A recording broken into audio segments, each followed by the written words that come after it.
mais uma vez eu vou insistir contigo. Parece que eu ensaiei para nessa aula o tempo todo tá dizendo estude, estude, estude, estude. Mas, minhas doces pessoas, não existe uma maneira mágica da gente aprender nada nessa vida. Outro dia, em conversa com outro colega professor, ele estava observando que eu estava fazendo crochê. Aí ele diz assim, é interessante te ver trabalhando, você nem olha mais para aquilo que faz. E eu estava explicando para ele que faz 45 anos que eu faço crochê. Eu aprendi a fazer crochê muito menina. Então, tem alguns procedimentos que de tanto fazer, eu já faço com o piloto automático ligado. Não entendi o piloto automático, professora, pode explicar?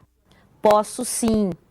Quando você dirige, você pensa, dirigindo mesmo seu automóvel, sua moto, seu triciclo, digamos assim, o objeto motor que você utiliza para se transportar de um ponto a outro. É engraçado como eu falo isso, mas a gente não pensa para dirigir.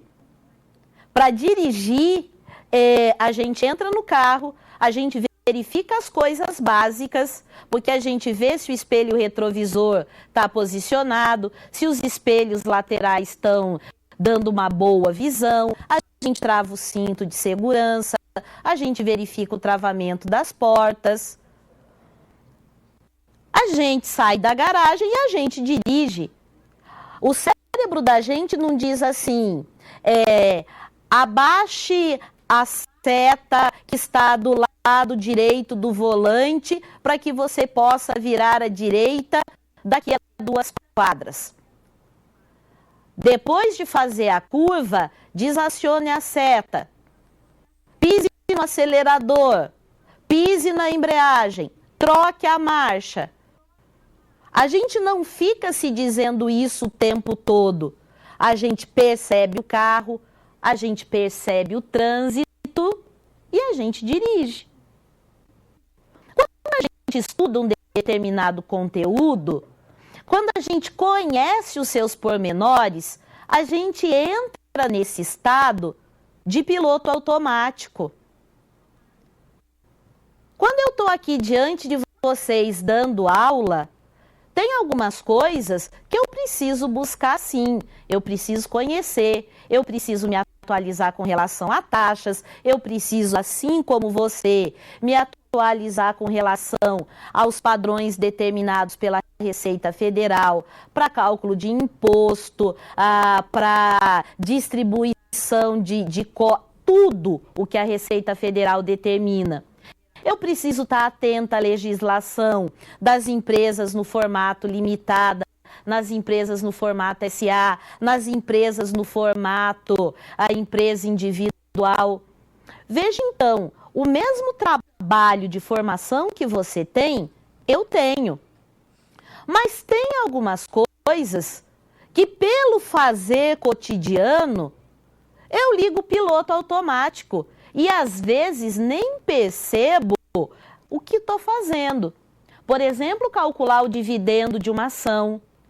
Por exemplo, calcular o valor do retorno de um título que teve cupom ou sem cupom. Eu já estou tão habituada a mexer com fórmulas que às vezes, a hora que eu monto a resolução de um problema para vocês, eu até esqueço de colocar mais essa ou mais aquela passagem, porque o meu cérebro já faz isso automaticamente. Por quê? Porque ele já viu, já reviu, já olhou novamente, já discutiu de outro ponto de vista. E é interessante eu olhar para você agora e te dizer, quanto mais a gente ensina, mais a gente aprende. E é isso que dá segurança para estarmos aqui falando com vocês. E meu aluno, é isso que vai te dar segurança para trabalhar como administrador. É importante ler livros, é importante importante ler revistas especializadas. É importante e é fundamental a sua capacidade de estudos. Vamos para o quadro finalizar o nosso trabalho? Veja, quando eu falo para você que você precisa estudar bastante, eu estou te falando que você conheça, que você deve conhecer em pormenores a definição de administração financeira. Fazer administração financeira não é só contar dinheiro, não é só a gente saber quanto a gente tem disponível para fazer isso ou para fazer aquilo dentro da empresa. O bom administrador é aquele que conhece as vertentes do mercado.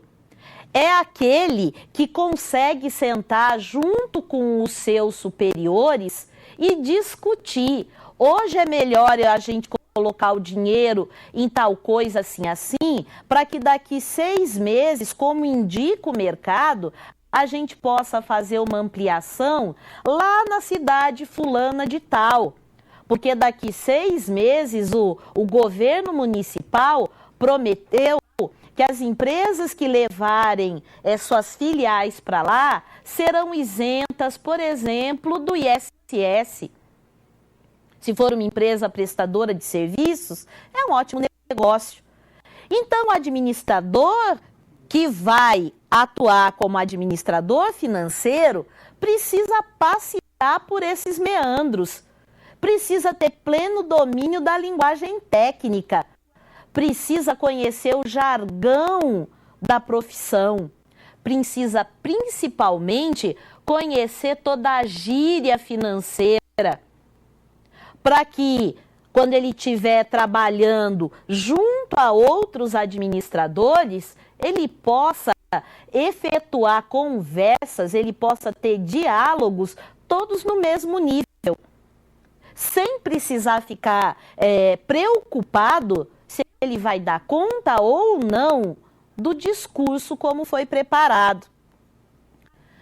É muito importante para você que vai atuar como administrador financeiro conhecer os diferentes tipos de negócios.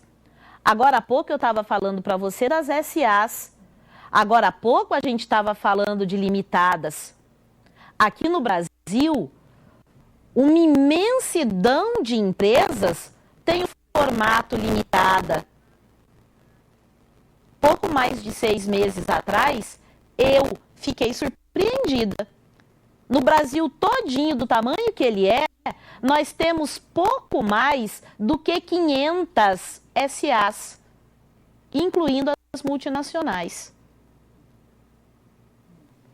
Algumas empresas antigas, como no caso o Banco do Brasil, só se tornaram SA há pouco mais do que o Banco do Brasil é SA desde 1995, algo em torno de 20 e poucos anos.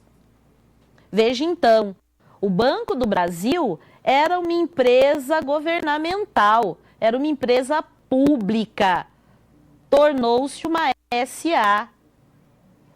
A modificação do tipo de negócio modifica o tipo de tributação. Então, se eu sou uma microempresa optante pelo Simples Nacional, eu tenho um método de tributação. Se eu sou uma empresa limitada ou se eu sou uma SA com um rendimento maior, se não me falha a memória, do que 46 milhões ao ano, o método de eu tributar a empresa, de eu declarar o imposto de renda, é a tributação real. Eu tenho que conhecer esses elementos. E eu preciso saber olhar no meu entorno. Porque eu preciso, mais do que ninguém, conhecer profundamente o valor do dinheiro no tempo. Saber quanto vale o capital que eu tenho em caixa. Quais são os efeitos de tirar esse dinheiro de caixa e trabalhá-lo em diferentes investimentos. Uma das coisas que nós precisamos considerar, e principalmente você que vai atuar na área de administração financeira é saber que a partir do momento que você retirou dinheiro do seu caixa e aplicou, você está submetendo esse capital aos riscos da operação. E que dependendo dos riscos, você pode obter diferentes retornos. É para isso que você precisa conhecer com muitos detalhes os métodos de avaliação disponíveis para realizar bons investimentos. Métodos que você estudou nesse curso: Payback, TIR e valor presente. Veja bem, para que você possa pautar o seu trabalho, você precisa ser capaz de realizar ótimos orçamentos de capital. A gente precisa saber orçar desde o clipes que será utilizado até os vergões de aço necessários para construir um novo prédio. Trabalhar com o orçamento envolvendo riscos e sem o envolvimento destes. Veja bem, você trabalha pautado nos conceitos e você trabalha pautado na experiência pessoal que desenvolve ao longo do tempo. O que vai te dar toda essa segurança é a sua capacidade de estudar. Você começou agora e vai fazer isso pelo resto da sua vida. Assim como eu preciso estar antenada em diversos materiais para que eu possa te trazer informações seguras, você vai precisar fazê-lo para tomar decisões e para orientar decisões com a mesma segurança, agindo, atuando como administrador financeiro. As suas dúvidas, por gentileza, discuta-as em grupo, discuta-as com seus tutores, encaminhe para que a gente possa ajudá-los por meio do ambiente virtual. Mas lembre-se sempre, dê o seu melhor antes de perguntar. Quer ver o exemplo? Todos vocês sabem que eu tenho uma carreira de longos anos junto a bancos. Trabalhei em banco particular, trabalhei no Banco do Brasil. É muito fácil para o funcionário olhar para o colega do lado e dizer assim: Marcinho, qual que é a mesma taxa da poupança do último período de 30 dias? É fácil. Só que o cliente que está sentado aqui na minha frente, se ele percebeu que eu fiz isso, de uma outra vez que ele vier ao banco, ele não vai sentar na minha mesa, ele vai sentar na mesa do Márcio. Por quê? Porque ele tinha segurança na informação a oferecer e eu não. Pessoas, vocês não sabem o quanto é fundamental que a gente estude o tempo todo, que a gente forme raciocínios sólidos, que nós tenhamos às nossas mãos todas as informações necessárias. Falta muito pouco para você ser um administrador pleno. A equipe toda de trabalho te deseja muito sucesso. Eu te desejo muito sucesso.